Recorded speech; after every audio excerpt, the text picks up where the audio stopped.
No puedes despertar de un programa si no sabes que estás dentro de él. Dedico este libro a todas aquellas personas que tienen un profundo anhelo de libertad y saben que hay algo en su interior que deben dejar marchar para que algo nuevo y transformador empiece a emerger. Introducción. Un ser humano es parte de un conjunto que es el universo, una parte limitada en el tiempo y el espacio. Él se experimenta a sí mismo, sus pensamientos y sus sentimientos, como algo separado del resto. Esto es solo una ilusión óptica de su conciencia. Albert Einstein.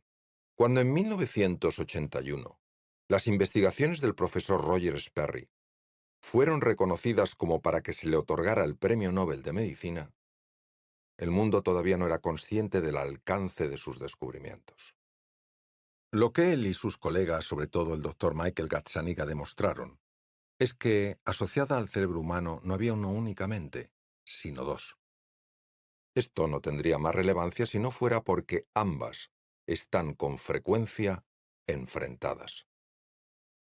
Las conclusiones de las investigaciones del doctor Sperry y su equipo tienen una repercusión enorme a la hora de entender mejor todos y cada uno de los aspectos de nuestra vida, desde la forma en la que percibimos las cosas hasta nuestra manera de pensar, de sentir y de actuar.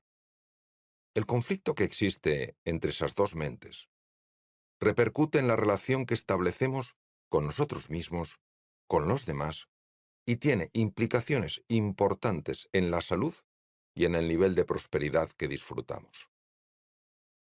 A través de este audiolibro te invito a que me acompañes en un viaje de descubrimiento. Hay un enorme potencial dormido en cada uno de nosotros, y el desafío es saber cómo acceder a él y despertarlo. Si queremos cambiar la forma de pensar, de sentir y actuar, para traer a nuestra vida un nuevo nivel de salud, bienestar, abundancia y felicidad, hemos de descubrir eso que hasta ahora se había mantenido oculto. En todos nosotros existen cosas de las que sí nos estamos dando cuenta y otras de las que no.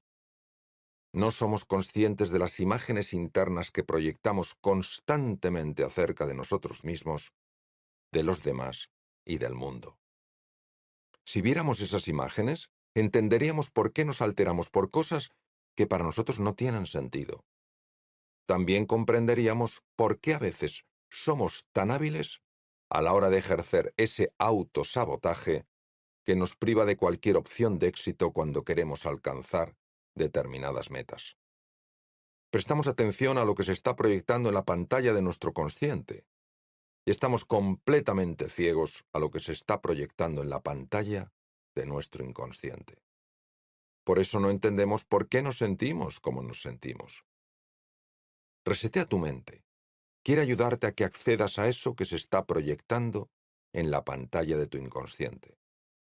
Entenderás por qué reaccionas como reaccionas y te darás cuenta de lo que necesitas entrenar para ser alguien que, en lugar de reaccionar, responda. En eso radica tu libertad creativa.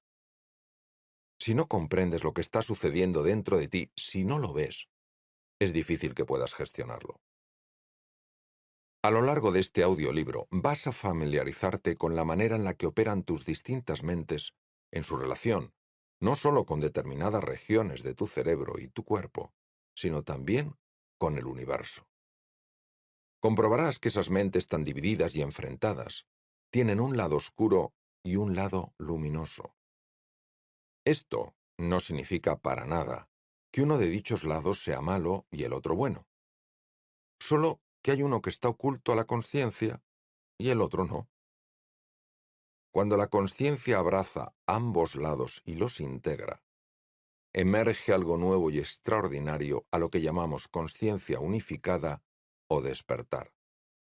También verás que cuando no te sientes capaz de resolver un problema o de hacer frente con éxito a un desafío complejo, la verdadera explicación a lo que te pasa no la vas a encontrar en una supuesta falta de recursos, sino en el hecho de que estás en un estado mental en el que esos recursos que necesitas para tener éxito no los tienes en ese momento disponibles.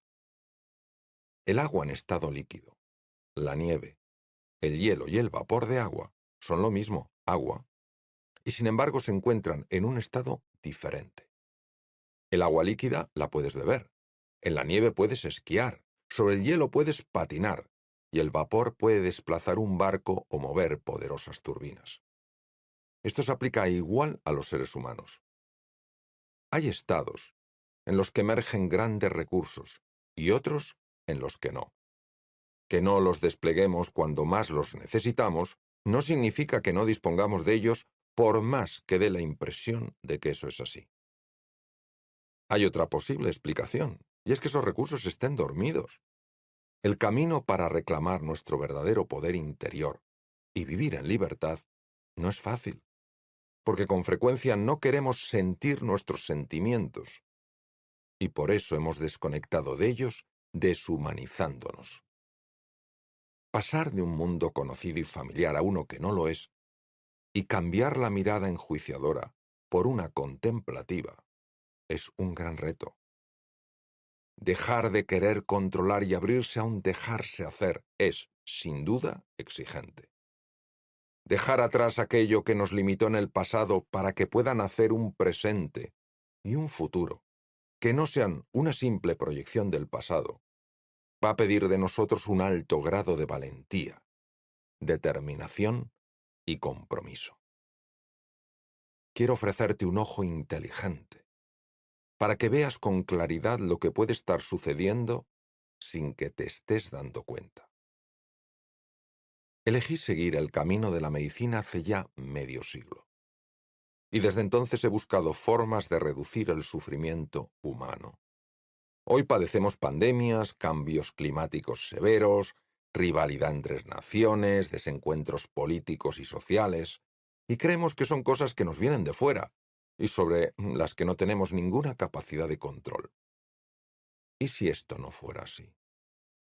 ¿Y si no viéramos el mundo que es, sino el mundo que somos, el mundo que proyectamos? Si decidimos ser ese cambio que queremos que haya en el mundo, hemos de descubrir qué transformación es necesaria que suceda, tanto individual como colectiva. Para conseguirlo, podemos desarrollar el interés, la curiosidad y la audacia de dirigir nuestra mirada hacia ese interior que nos revele la verdad acerca de nosotros mismos. Sé que el recorrido que te animo a seguir no es fácil, y por eso la pregunta que te invitaría a hacerte antes de emprender esta gesta de autodescubrimiento y reinvención no es ¿cuánto me va a costar?, sino ¿hasta dónde me puede llevar? Es mi ilusión que te lleve hasta donde puedes y mereces estar. Un mundo de abundancia y felicidad. Madrid, enero del 2021. 1. El cerebro humano y nuestros sistemas operativos. Comprender cómo funciona el cerebro humano tiene una extraordinaria importancia para entender la vida mental. En este sentido, hay investigaciones muy sofisticadas que empezaron en el siglo XIX en la llamada Escuela de Viena y que nos desvelaron aspectos fundamentales sobre la importancia que juega el inconsciente en nuestras vidas. Siempre ha habido, por otro lado, un marcado interés en conocer cuáles eran las estructuras cerebrales sobre las que se sostenían determinadas funciones mentales. Funciones tales como el pensamiento, el habla o las emociones. Ya el gran Theodor Maynard, en la Clínica Psiquiátrica de Viena, hacía autopsias para encontrar una correspondencia entre ciertas patologías mentales y algunas alteraciones cerebrales. La comprensión de que hay toda una vida mental de la que no somos en absoluto conscientes permitió que grandes científicos y médicos como Joseph Breuer y Sigmund Freud en Austria, Charcot en Francia, Carl Gustav Jung en Suiza o Milton Erickson en los Estados Unidos descubrieran caminos apasionantes para contactar con ese mundo oculto y desconocido que era el inconsciente humano. El interés por un mundo inconsciente que está tomando siempre decisiones en nuestras vidas, sin que nos percatemos de que las toma, no ha parado de crecer. Poder entender de una forma sencilla y a la vez profunda cómo está organizado el cerebro y la manera en la que sus distintas estructuras recogen información, la procesan y deciden un curso de acción, nos va a permitir gestionar mejor la mente y por consiguiente también nuestra vida. Para ello vamos a explorar los sistemas operativos que están afectando a lo que percibimos, a lo que pensamos y a lo que hacemos. Denominamos sistema operativo al software principal de un sistema informático. El sistema operativo gestiona los recursos del hardware, la estructura física del ordenador, y a su vez permite que otros programas puedan funcionar. El sistema operativo sería un metaprograma, es decir, un programa que soporta otros. El sistema operativo maneja, por tanto, todos los programas del ordenador. Hemos de distinguir en lo que a la mente humana concierne, no uno, sino 4 sistemas operativos que dan soporte a su vez a otros programas y que utilizan los recursos de los que disponemos los seres humanos. Cada uno de esos sistemas operativos tiene programas que recogen un tipo de información que es diferente según del que se trate. Cada uno da soporte a un programa que valora esa información de cierta manera y decide qué acciones quiere que se emprendan para conseguir unos determinados objetivos. A su vez, cada sistema operativo ha de dar soporte a otro programa que ejecute, que lleve a cabo la decisión tomada. Todos sabemos que la comparación de un ser humano con un ordenador puede no ser la más adecuada, y sin embargo tendría sentido si tuviéramos en cuenta los siguientes elementos. El hardware en nosotros, los seres humanos, no solo sería el cerebro y el cuerpo, sino también el universo en su conjunto. Tanto la parte material que se ha manifestado en el mundo de la forma, la materia, el tiempo y el espacio, y la parte que no se ha manifestado, y que sin embargo también existe aunque no la captemos con los 5 sentidos. El sistema operativo incluiría una serie de programas biológicos y mentales que estarían en una interacción constante con todo lo existente, se haya manifestado en la realidad física o se encuentre en una realidad no física. Los distintos sistemas operativos dan soporte a otros programas que curiosamente pueden no tener objetivos compartidos, haciendo que dichos programas rivalicen entre sí para alcanzar sus objetivos particulares. Aunque esto llega a sorprender, cuando lo estudiemos con un mayor detalle, nos iremos dando cuenta de hasta qué punto la manera en la que funcionan los distintos sistemas operativos explica de forma muy clara determinados aspectos de la conducta. El llegar a conocer y comprender cómo funcionan los sistemas operativos nos va a permitir tener la capacidad de intervenir para corregir algunas de las disfuncionalidades que ellos mismos generan. Los sistemas operativos de los que hablamos son inteligentes y lo que buscan es generar en nosotros esa capacidad que es necesaria para llegar a adaptarnos de una manera adecuada a esa realidad exterior-interior con la que estamos en contacto. Para ello, estos sistemas han de utilizar una serie de sensores que les permitan captar información tanto del mundo exterior como de nuestro mundo interior. Además, cada uno de ellos ha de ser capaz de separar, de leer, de escoger entre toda la información que recibe, aquella que considera más relevante para llevar a cabo de forma adecuada sus funciones específicas. Una vez que se han recibido los datos, se han escogido los más relevantes, lo que cada sistema operativo hace es decidir un curso de acción.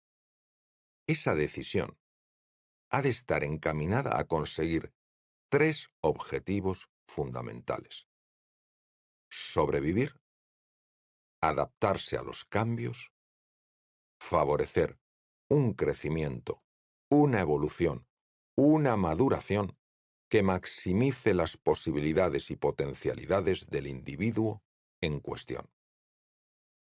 Podemos decir que un sistema operativo es funcional cuando cumple estos 3 objetivos y que, cuando no los cumple, es disfuncional.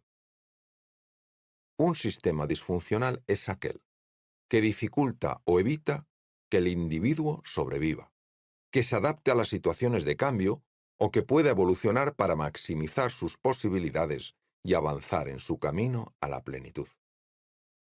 Si un sistema operativo no es capaz de captar una determinada información, de saber leerla y evaluarla correctamente, o si no favorece decisiones y conductas que faciliten la supervivencia, la adaptación o la evolución del individuo, entonces ese sistema operativo está fallando. Para actuar de una forma adecuada en un determinado entorno, es necesario llegar a conocer dicho entorno, saber cómo opera, descubrir cuáles son los patrones dominantes y de qué manera estos nos afectan. 2. Las distintas maneras de conocer. El ser humano dispone de 5 maneras de conocer tanto la realidad exterior como la realidad interior. 1. La razón. La razón le da a un sistema operativo la capacidad de pensar, de reflexionar, de formar conceptos y de poder explicarlos.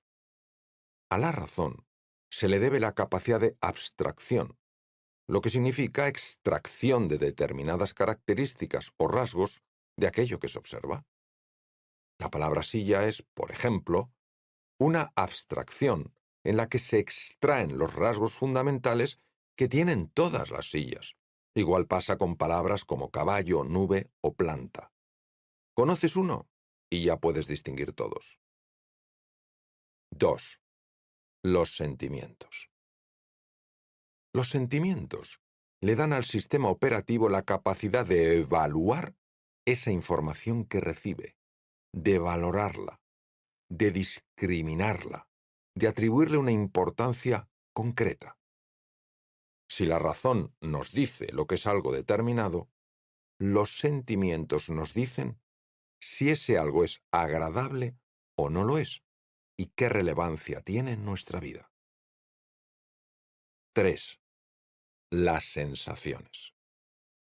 Las sensaciones le dan al sistema operativo la capacidad de entrar en un contacto directo y sensorial con una realidad precisa. Es un ver, un oír, un oler, un gustar o un tocar dicha realidad. 4. La intuición. La intuición le da al sistema operativo la capacidad de captar y leer realidades muy profundas, que están más allá del pensamiento, del sentimiento o de la sensación. La revelación entraría por este canal de la intuición. Ludwig van Beethoven, el genial compositor alemán, decía que a él la música le era revelada. Los propios místicos, sean de la tradición que sean, han entrado a través de la intuición en contacto con unas realidades a las que denominamos suprasensoriales, es decir, que van más allá de los sentidos. Hay por consiguiente un nivel de intuición que está captando información que nos llega por los sentidos sin que seamos conscientes de ello. Hay también otro nivel mucho más sofisticado de intuición, que es capaz de recibir información de dimensiones que escapan por completo a la razón. Jung se refería a este tipo de intuición cuando hablaba de los sueños colectivos, en los que una persona conectaba con un saber ancestral de la humanidad, al que él denominó inconsciente colectivo. 5. La imaginación.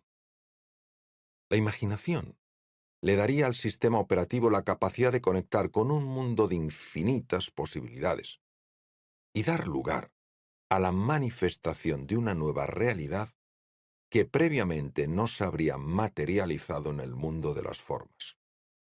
Ambas, intuición e imaginación, trabajarían a un nivel suprasensorial y tendrían diferentes niveles de sofisticación. La imaginación tiene 2 niveles en su relación con la creatividad. El más básico de ellos consistiría en la creación de algo nuevo, como, por ejemplo, una obra de pintura o un nuevo diseño arquitectónico.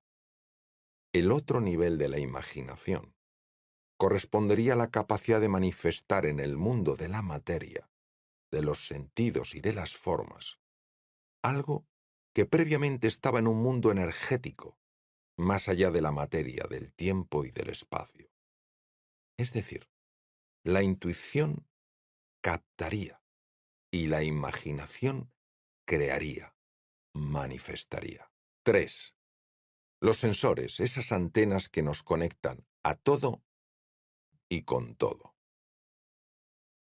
Existen 3 clases de sensores que los sistemas operativos poseen para evaluar la información del exterior.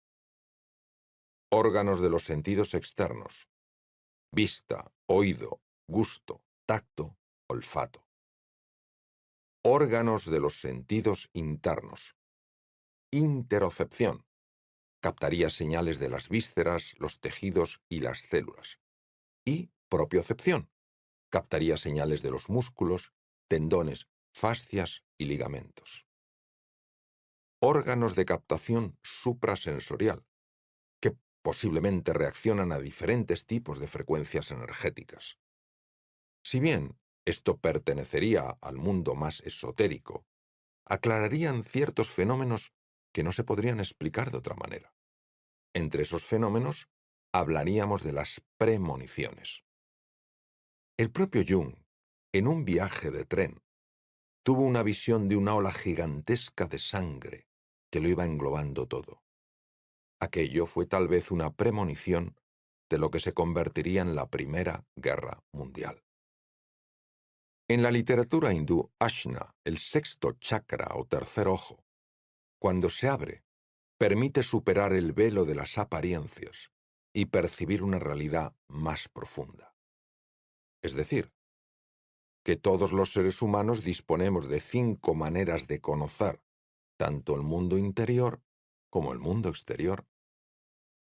Además, disponemos de 3 tipos de sensores que recogerían información para que la razón, los sentimientos, las sensaciones, la intuición y la imaginación pudieran utilizar su capacidad de separar, de leer, de escoger, de valorar, de decidir y de actuar para poner en marcha aquellas conductas que favorezcan la supervivencia, la adaptación a los cambios y una evolución que despliegue nuestro potencial y nos permita alcanzar la plenitud.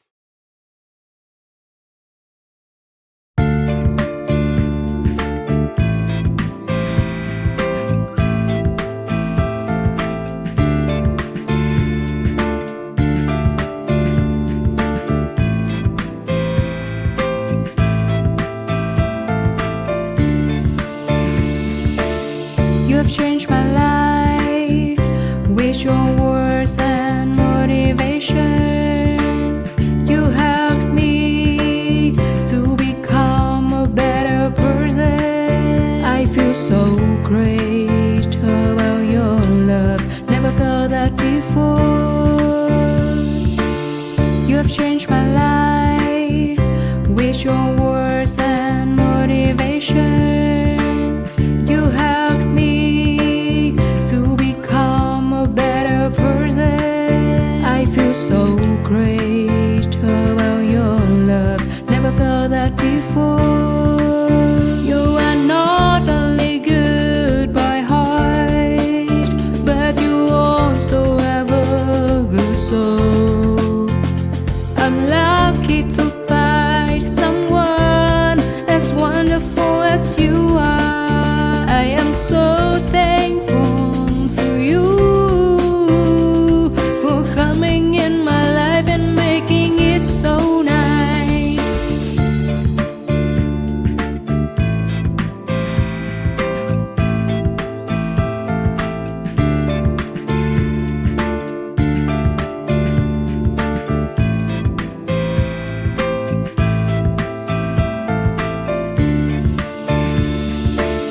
You have changed my life with your words and motivation.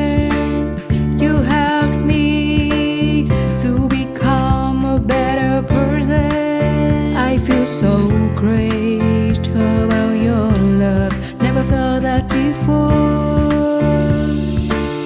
You have changed my life was your words and motivation. You helped me to become a better person. I feel so great about your love. Never felt that before. You are not only good by heart, but you also have a good soul. I'm lucky to find someone as wonderful as you are. I am so thankful to you for coming in my life and making it so nice. You are not only good by heart, but you also have a good soul. I'm lucky to find someone as wonderful as you are. I am so thankful to you for coming in my life and making it so nice.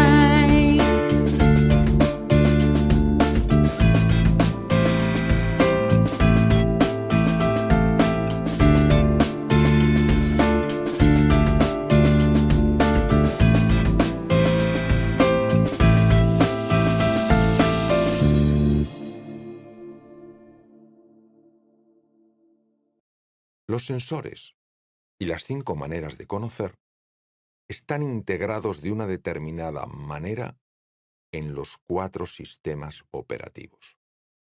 Cada uno de ellos recibe información de distintos receptores, la procesa de una forma específica y lanza su propuesta para que se siga un curso de acción concreto. Dado que estos 4 sistemas operativos son esenciales para la supervivencia, nuestra adaptación y nuestra evolución, el hecho de que funcionen o no de modo adecuado tiene un enorme impacto en todos los aspectos de la vida, desde nuestra supervivencia física hasta nuestra prosperidad, bienestar y felicidad. De ahí que su importancia sea tan grande. Los 4 sistemas operativos se asientan en estructuras físicas distintas, aunque estén interconectadas entre sí. Además, al menos uno de esos 4 sistemas, que se encontraría en el hemisferio cerebral derecho, estaría conectado con la dimensión suprasensorial o espiritual de la existencia. Los sistemas operativos están situados en el hipotálamo, el sistema límbico, el hemisferio izquierdo y el hemisferio derecho del cerebro. Aunque los 4 buscan de alguna manera cubrir los 3 objetivos que hemos visto, supervivencia, adaptación y evolución, cada uno de estos objetivos tiene una mayor o menor relevancia y un significado diferente dependiendo del sistema operativo del que se trate. Hipotálamo. Para el hipotálamo, la supervivencia significa comer y evitar que te coman. La adaptación significa reconocer cambios que afecten a la supervivencia física y buscar formas de adaptarse a ellos. La evolución, la maximización de posibilidades, implicaría la reproducción para transmitir los genes a las siguientes generaciones. Sistema límbico. Para el sistema límbico, la supervivencia no solo implicaría comer y evitar ser comido, sino además lograr la generación de vínculos afectivos. La adaptación significaría aprender las reglas y normas culturales que existen y que son necesarias para que la cultura en la que vivimos nos acepte. Para el sistema límbico, la evolución significaría la capacidad de estar más conectado con el placer y menos con el sufrimiento. Hemisferio izquierdo. Para el hemisferio izquierdo, la supervivencia implicaría la permanencia de nuestras ideas, de nuestro punto de vista, de nuestras creencias a lo largo del tiempo. La adaptación implicaría el conocimiento científico de lo que existe en una determinada realidad para describirlo, conceptualizarlo, saber bajo qué principios opera y poder así manipularlo, utilizarlo.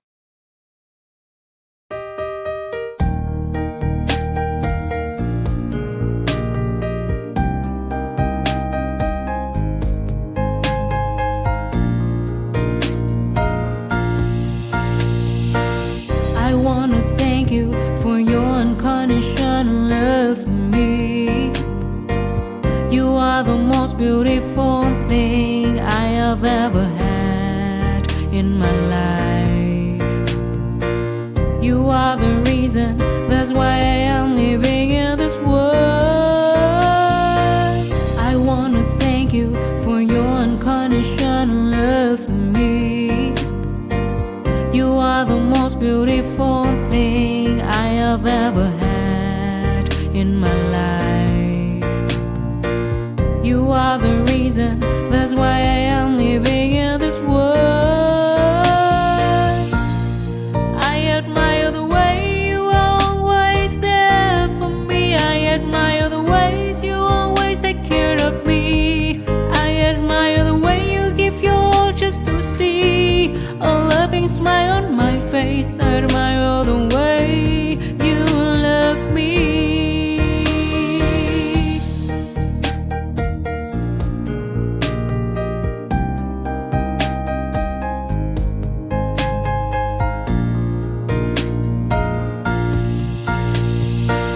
I wanna thank you for your unconditional love for me. You are the most beautiful thing I have ever had in my life. You are the reason, that's why I am living in this world.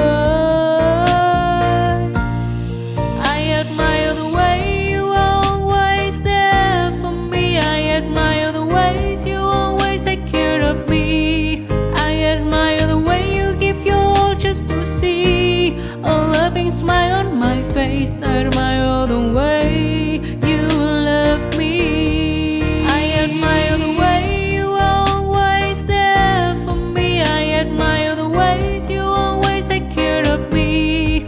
I admire the way you give your all just to see a loving smile on my face. I admire the way you love me.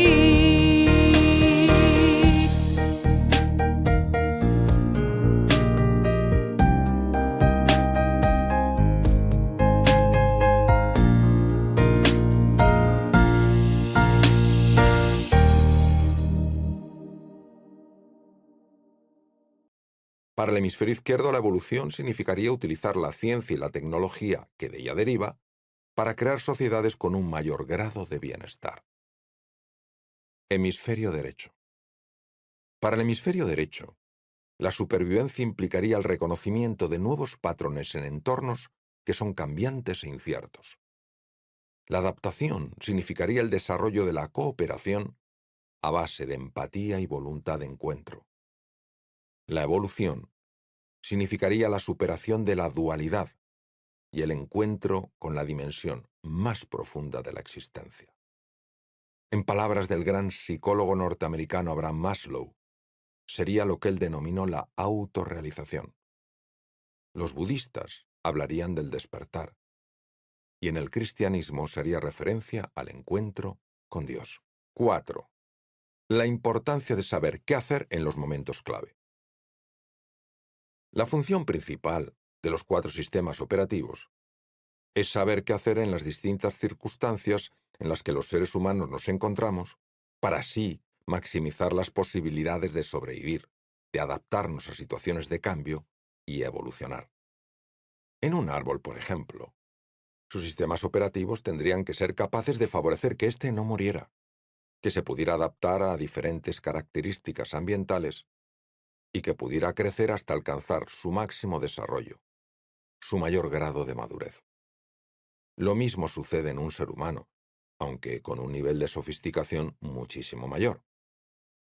Si alguno de los sistemas operativos no sabe lo que hay que hacer, entonces se pone en riesgo la supervivencia, la capacidad de adaptarnos a los cambios o nuestra evolución personal. Por eso es esencial que los 4 sistemas operativos reciban la mayor cantidad de información que sea relevante y que además sepan procesarla, leerla y valorarla en su justa medida. También es fundamental que una vez procesada tomen la decisión más adecuada y pongan en marcha la acción más eficiente y eficaz para obtener el resultado buscado. Sabremos que la actuación de cada sistema operativo ha sido la adecuada, se ha sabido qué hacer para protegernos de un peligro que atenta contra nuestra supervivencia. También habrá mostrado su eficiencia un sistema operativo si ha sabido qué hacer para que hayamos podido adaptarnos a una situación nueva. Y finalmente, sabremos que un sistema operativo ha cumplido adecuadamente su función si ha sabido qué hacer para favorecer que crezcamos, que evolucionemos, que maduremos y florezcamos como seres humanos. Por todo ello, los sistemas operativos han de ser capaces de protegernos de los peligros y de descubrir las oportunidades. Solo si nos protegen de determinadas situaciones de peligro y aprovechan las oportunidades existentes, oportunidades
que no siempre son obvias, vamos a tener más opciones de sobrevivir, adaptarnos y florecer. Cada sistema operativo ha de saber qué información buscar y cómo buscarla. También tiene que saber reconocer aquella que existe en su entorno y que ya está disponible si se presta suficiente atención. ¿Qué información buscar? Esta es una pregunta que se responde desde el análisis y la reflexión. ¿Dónde buscarla? Es una pregunta que se responde desde la indagación y la exploración. ¿Qué información hay ya disponible en el entorno inmediato? Es una pregunta que se responde a través de la atenta observación. Si un sistema operativo no está de entrada haciéndose estas tres preguntas, es muy difícil que los sensores correspondientes capten ningún tipo de información que exista, sea relevante o no. Sabiendo que el ojo es uno de nuestros sensores, ¿cómo vamos a captar ninguna información visual relevante si lo tenemos cerrado o si simplemente estamos mirando donde no tenemos que mirar? Si por otra parte el ojo está captando una determinada información, pero no se sabe leer, valorar, interpretar correctamente, entonces nos será de poca utilidad disponer de tal información. Si el sensor capta la información, es adecuadamente leída, valorada e interpretada, pero no llega a los centros de decisión y de actuación, entonces no podrá ser aprovechada. Por eso, hay que considerar la existencia de una serie de obstáculos para que podamos sobrevivir, adaptarnos o florecer. Estos obstáculos, de alguna manera, estarían hackeando uno o varios sistemas operativos. Los sensores no están captando adecuadamente la información, bien porque no están activados, bien porque estando activados no están orientados en la dirección correcta. La información que llega no es valorada, interpretada de una manera correcta. Hay un alejamiento entre esa valoración, esa interpretación, y lo que realmente representa. Los centros de decisión no actúan según dicha valoración, bien porque no les llega, bien porque dan prioridad a otro tipo de decisiones que consideran más relevantes. Los centros de ejecución no actúan sobre la decisión que se ha tomado. Hay algo que interfiere entre el saber lo que hay que hacer y el llegar a hacerlo. O no actúan durante un tiempo lo suficientemente largo como para conseguir los resultados que se buscan. A todo esto, los sistemas operativos han de conseguir sus objetivos con el menor consumo de energía y el menor desgaste posible. es importante reseñar una vez más que los 4 sistemas operativos, cada uno por su cuenta, quieren cubrir sus particulares propósitos. 5. Compañeros de equipo o rivales.